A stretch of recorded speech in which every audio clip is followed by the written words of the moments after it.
Welcome to Real Estate While You Drive with Eric Stark. Whether walking, running, riding, driving, or flying, this podcast is for the real estate entrepreneur on the go. If you are looking for simple to consume, easy to implement real estate breakthroughs and strategies, Real Estate While You Drive will put you in the driver's seat on the fast track to success. Subscribe today and ask away. We are here to help you break through. What's going on? It's Eric Stark, and in this video I want to show you how to flip a $40,000 acquisition for a $64,000 profit. And before I go into the before, during, and afters and the timeline of how this deal went down, I gotta tell you that the game has changed. You know, the days of just the industry has changed so much when it comes to how we look at deals as an investor, where we're finding deals, how we analyze deals and walk around them to make sure that we're sourcing them to their highest and best use. So I'm going to be sharing some intelligent nuggets that if you're not paying close attention, you're going to be missing a lot of things with where our industry and economy are headed. There were many good things that were in our favor on this deal. There were a couple of things that we had to overcome. But nonetheless, the whole purpose of this case study is to show any person how to leverage the financial horsepower of real estate and do deals like this that are systematic, and you can determine when they're going to come in your life, and we are going to break that down right here today in this case study. So let's begin, shall we?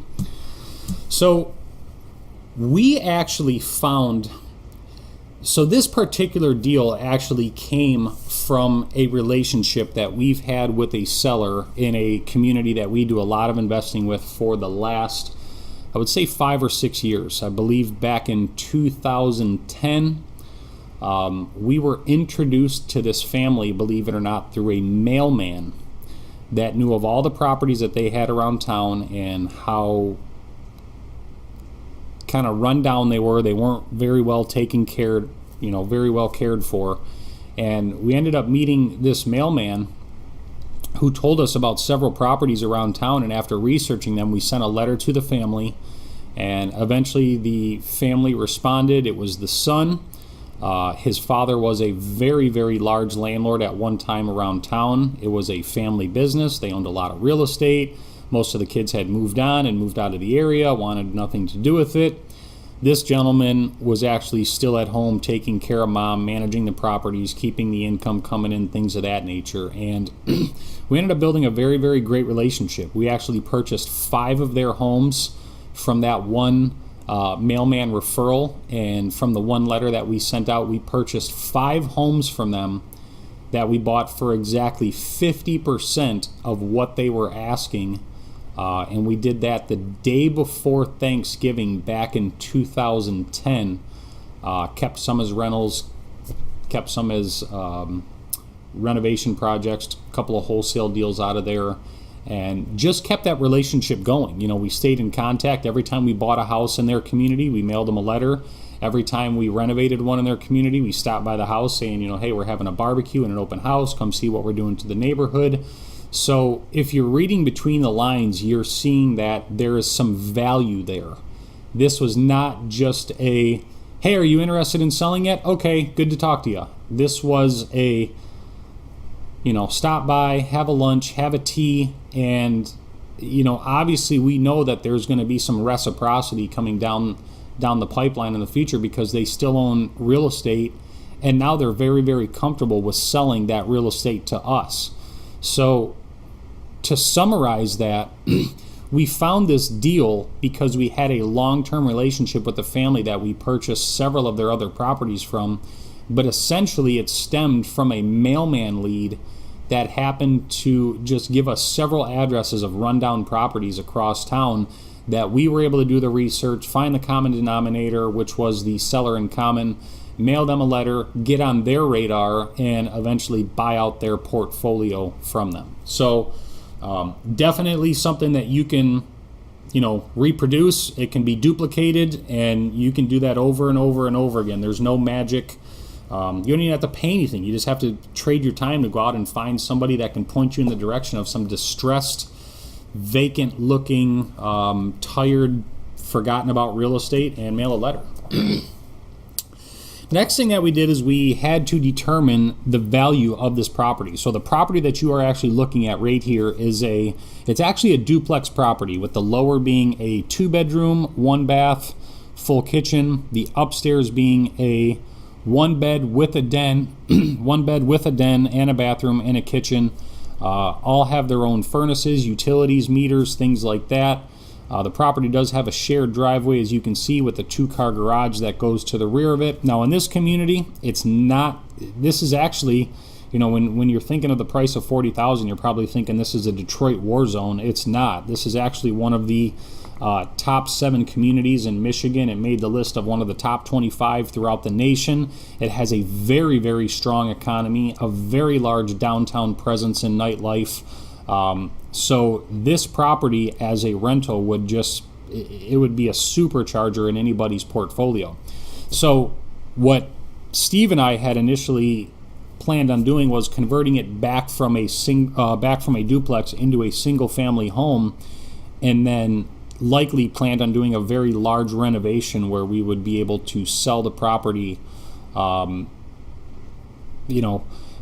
the amount that I say and the amount that Steve says are two different worlds, but that's what I love about having a partner with such a creative mind, is the ability to bounce ideas off of and hear a strong story of why this will not happen. It's the strong point of our partnership. This is not just each of us talking to hear each other speak. This is, well, if we do this, we can get this, and here's why. We're both providing value as to why we are backing up what our claim is.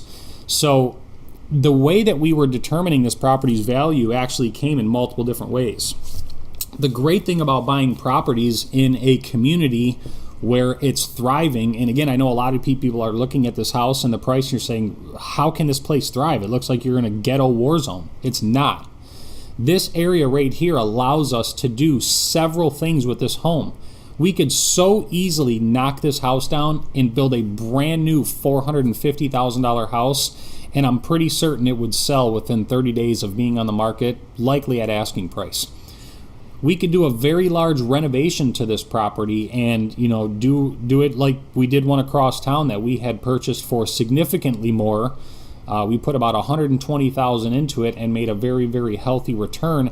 That was the route that we were going to go with this property, is just do a large renovation. However, it is a operable duplex property that would get premium rents because so many people are flooding to this downtown area that a landlord would come in here and stick, a couple dollars into this place and put some new granite kitchens and, still keep the character of the property in itself and make it conforming to the community, and they could still pull some very, very good numbers. So from Steve and I's perspective, we're looking at this with our minds pretty much made up that this is a renovation. That's what makes the most sense for us. We were going to buy it for $40,000. We were going to stick about $100 into it, and then I was saying sell it for somewhere around maybe $199. Steve was saying you could possibly get up to $230. That's what Steve does. He's proven me wrong many times, but he has an incredible vision to walk into a property and see what I can't. And when he can open up walls and extend kitchens and put custom cabinets and the right features in a home that no other property features, we're able to inch up that market little by little and push the envelope, if you will. So we kind of had our minds set up that this was going to be a renovation for us, working those numbers backwards.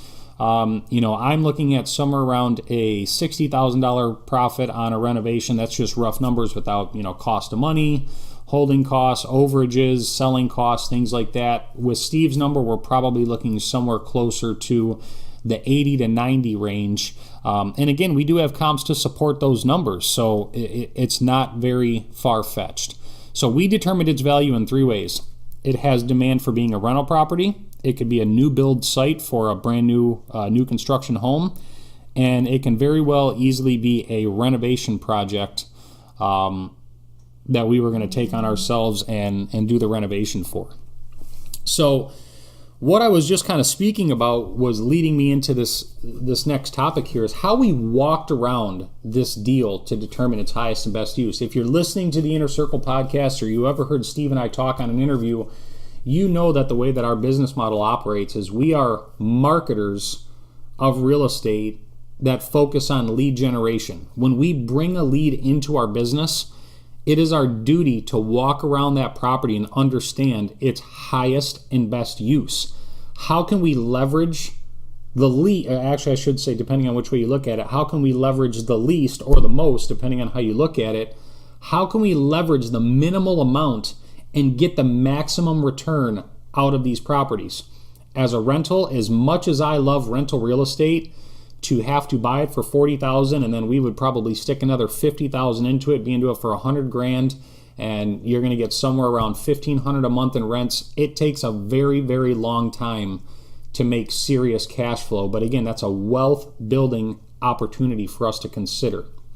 And I'm going to explain to you why we took the option that we chose earlier, because when you factor how long does it take you at the end of your month, let's say you're just netting $300 a month actual cash flow at the end of the day, you're getting $300 a month. That's only $3,600 a year. That's $36,000 over the next 10 years and $60,000 over the next 20 years. By us selling that property and making a $64,000 plus profit, we pretty much took a 20-year cash flow payday and took it all up front. That's pretty good leverage if you ask me.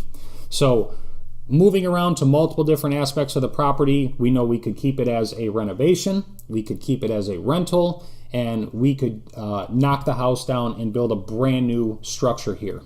Now, the great thing about our business model is we are ready to move forward with any of those three scenarios with any property that we ever take in our pipeline. We have the financing that would allow us to keep it as a long-term rental property. We have our own cash if we just wanted to use that. We have the ability to pull a lender in and do a new construction job if we want, and obviously do the renovation. So we're walking around this house not just saying, okay, we're going to renovate it. The house down the street sold for, $210,000. We can get $210. Bring our contractor, get the number. Let's start the renovation project. That's the lazy man's way to investing. You need to start training yourself to walk around these properties and say, what can be done here? Do I know my zoning? If I knock this duplex down, could I build 2 back-to-back townhouse-style condos like we did just up the street in another community, where we simply knock down a single-story, one bedroom per each unit duplex and built a 3-story with subterranean parking condo units? You have to know what's possible on these sites that you guys are acquiring if you really want to move out of the phase of making a couple dollars here and there and maximizing the returns that you can get.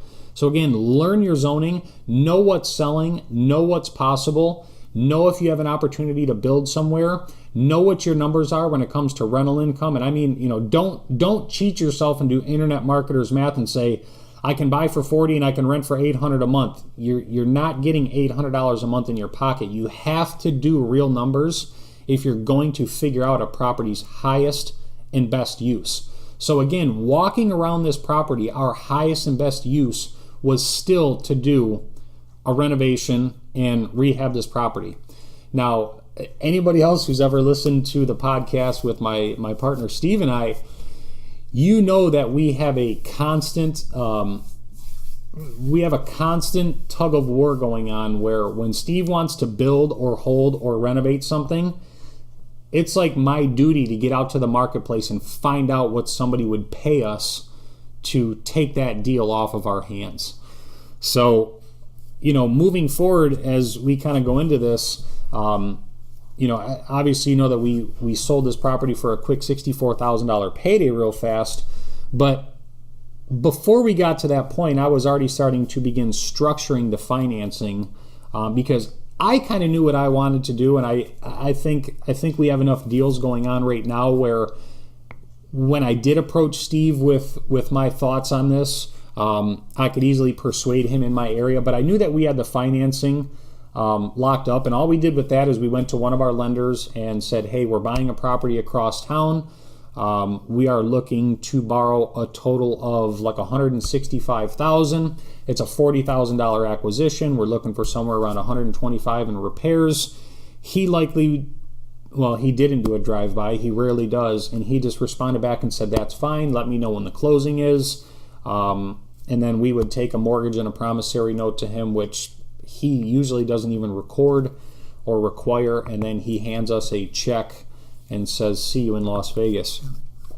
And, again, that's the easy part of the deal, is knowing when you have the financing taken care of. It allows you to walk around properly because you're not struggling to figure out what you can do. Worst case scenario, we could have just closed on this property and listed it back on the MLS and maybe even sold it for more. I'm not sure. However, I am a big fan of selling or assigning or quick flip paydays that allow us to leverage very little and maximize the return. So the financing was there, just contacted a lender, told them what we were buying, what we needed. I got a response back in 30 minutes. I said, let me know when you need the check, and here you go. So what I started doing was I started to toy with some of the people that, I was having a conversation with Steve, and I says, I get all these texts from people that want to buy properties from us, and we don't focus on assigning or wholesaling properties anymore because, again, we're here to maximize. That's not where we're at in our business anymore, where we have to wholesale in order to keep things going or just to stay in the game.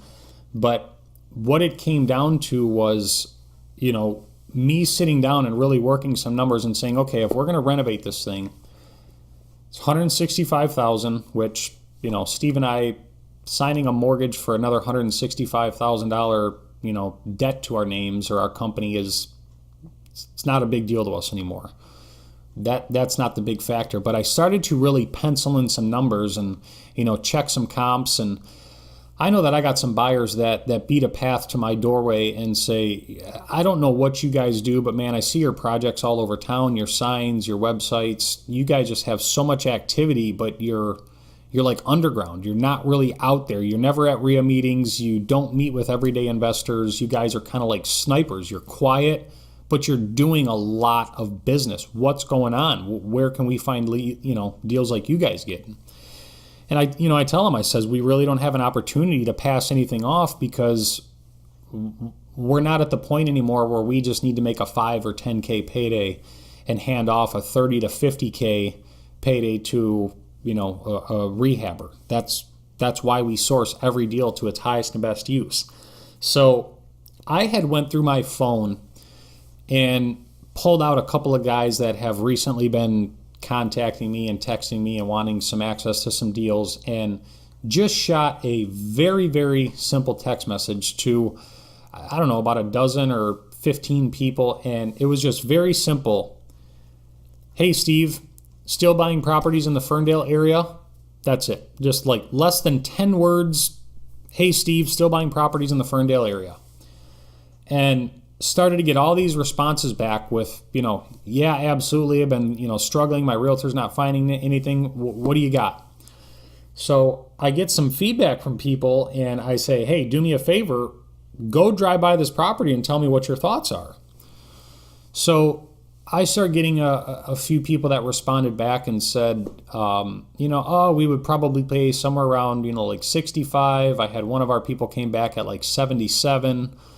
And I'm like, man, we may actually have something here. This might not be this is without people even getting inside the property. So we might have a little special study on our hands here. So I know a few years back we had sold a handful of multifamily properties that were very largely distressed, very similar to this one. And I remember it was at a time when we were actually selling properties to builders. We were wholesaling lots to builders because builders were paying more than renovators, because where a renovator needed to work around a $175,000 sale price and try to squeeze a margin out of it, we could sell it to the builder for double or triple the assignment fee because they don't need to work around a $175 or $175,000 sale price. They're going to knock the home down and build a $500,000 property there so they can pay more. But around that time, I had bumped into two guys, like a group of buyers, and they were just paying like premium dollars on distressed properties. So I dug his information out, shot him a quick little text message and said, "Hey, are you still buying properties around the Ferndale area?" He responds back and he says, "I will be over there in 15 minutes and give you my number." And literally within like 12 minutes, I get a text message and he was like, "I can pay you $100,000 for that property and I can close whenever you're ready." And like, I'm just thinking off the top of my head, I'm like, $100,000. I'm like, that's a thick margin. So I go back to Steve and I say, "Hey, here's where we're at right now. I mean, I'm running numbers on a renovation. We're looking at somewhere between, 60 and 80 grand, not including costs. After you spend, 3 months of your time managing a renovation. I mean, not truly Steve. It's our builder who does it at this point. But still, we're still very much involved. We have to maintain the capital. You got to maintain the relationships. You got to deal with the city. Nonetheless, it's another open file that we have in our office. It takes management to get it to fruition. There's no way about it. So, we got months of our time, Steve's time, our assistant's time. We got our builder. It's a little bit more exposure because we have another loan out there. I'm like, "Look, man, I got a guy who just on a whim went over there within 10 minutes of me texting him and said he'd pay $100,000, and like Steve just floored. He's like, "Man, maybe we should close on this thing and just throw it on the market." I'm like, "Listen, let's just take this quick little payday and kind of be on with it." And he was like, "Listen, go back to the guy. If the guy will come up to 110, he was like, that will satisfy me to know that taking a quick wholesale or a wholesale fee payday is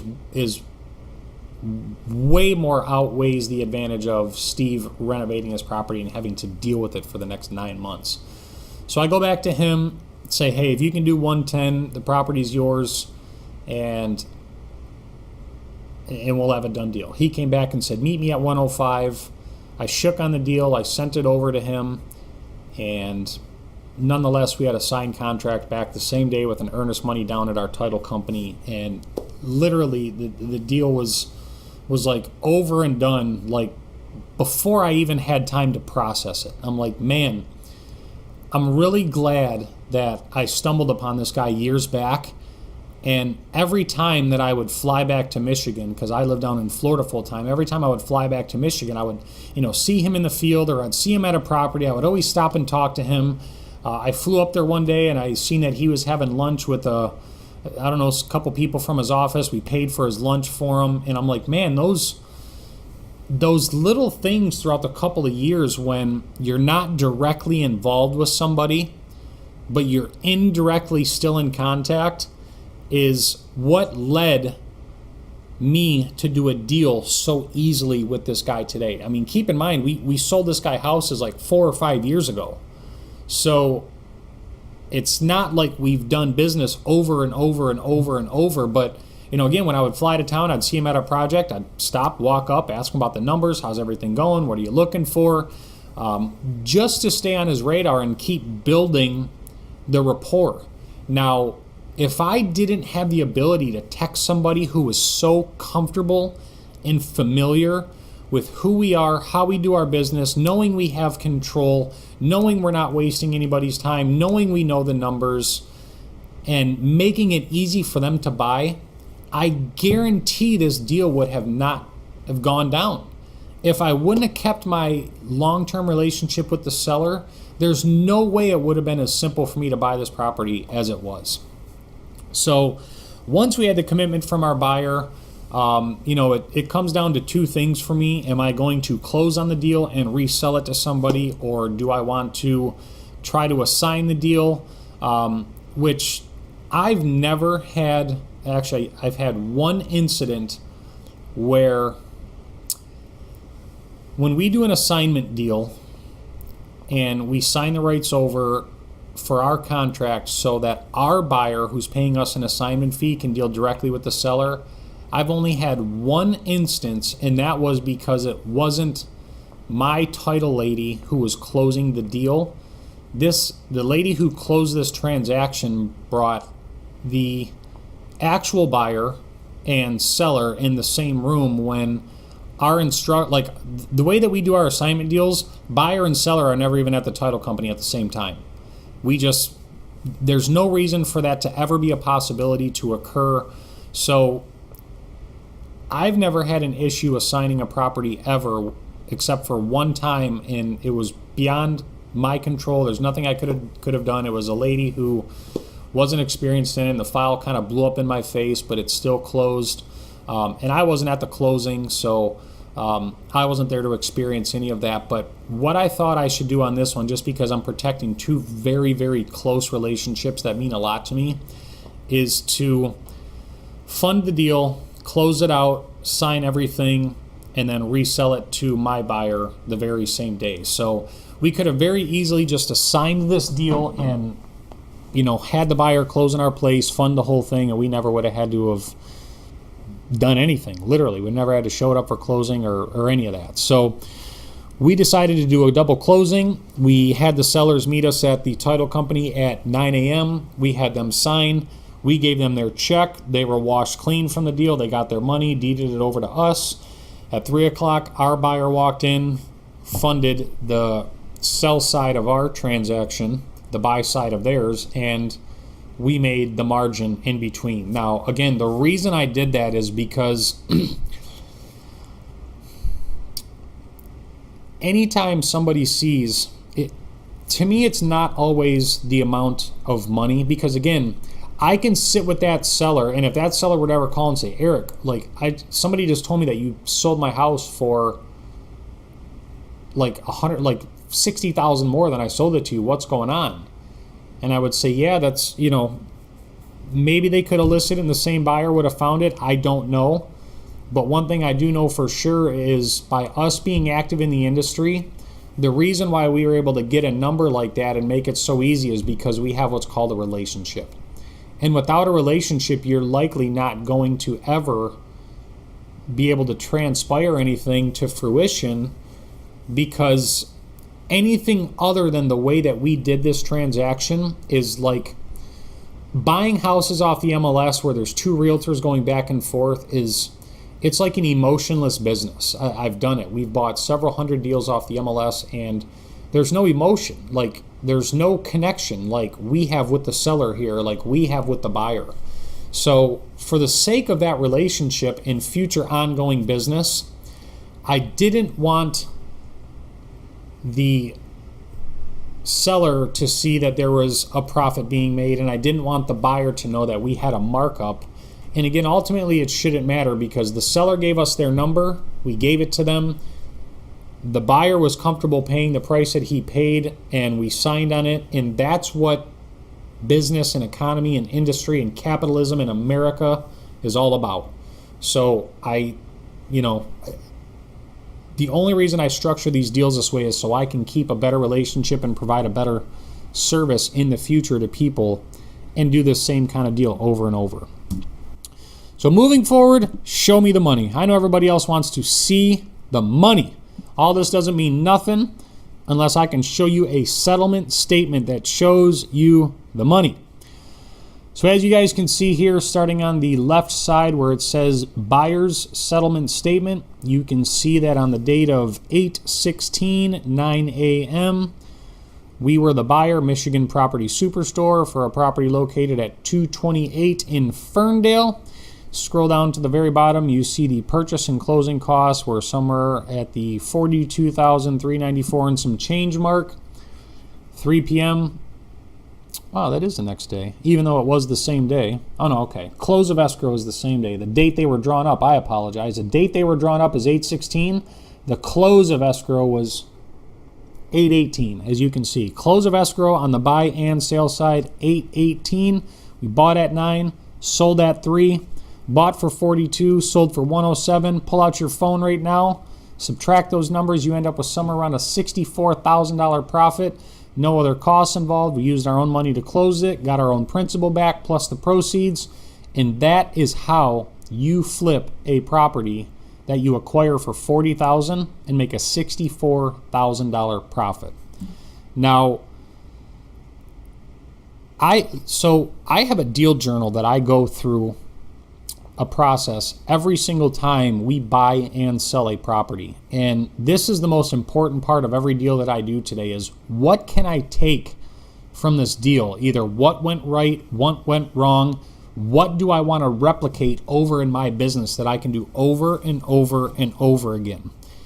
And some of the most important factors of this transaction to me are the power of my relationships. Now, I'm going to get a little bit statistical on you for a minute because you guys know that I'm a big fan of marketing and having a lot of flyers and marketing going out the doors and constantly bringing in new blood.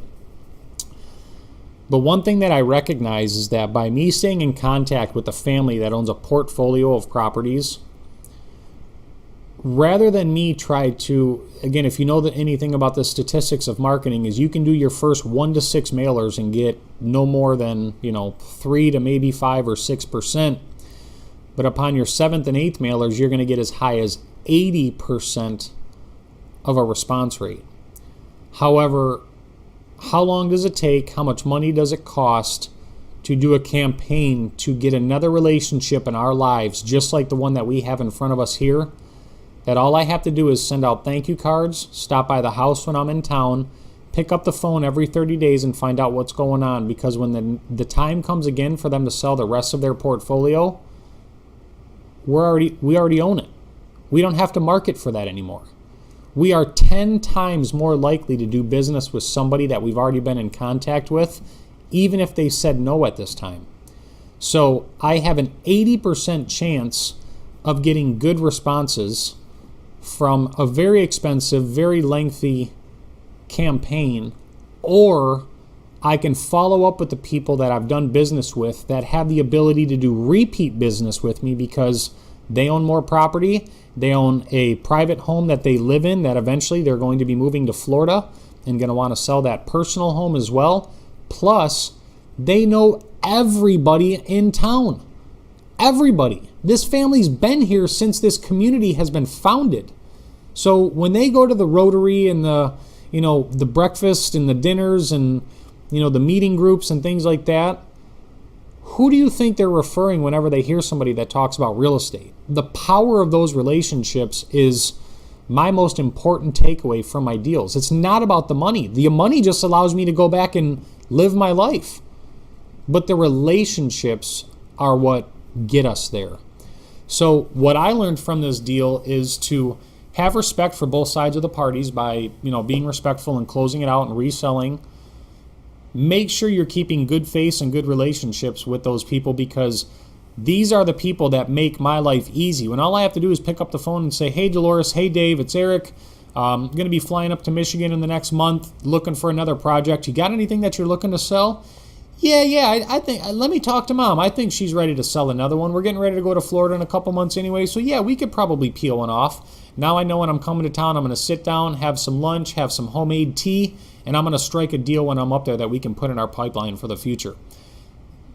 That's like the most important thing to me ever is to know the horsepower of people that I already have in my life that I can provide a valuable service to and get a reward outside of that. So I want to hear from you. I want to know what your takeaways are, what your questions are. Is there anything that you're unclear about? Do you need help structuring a deal? Are you still trying to find leads?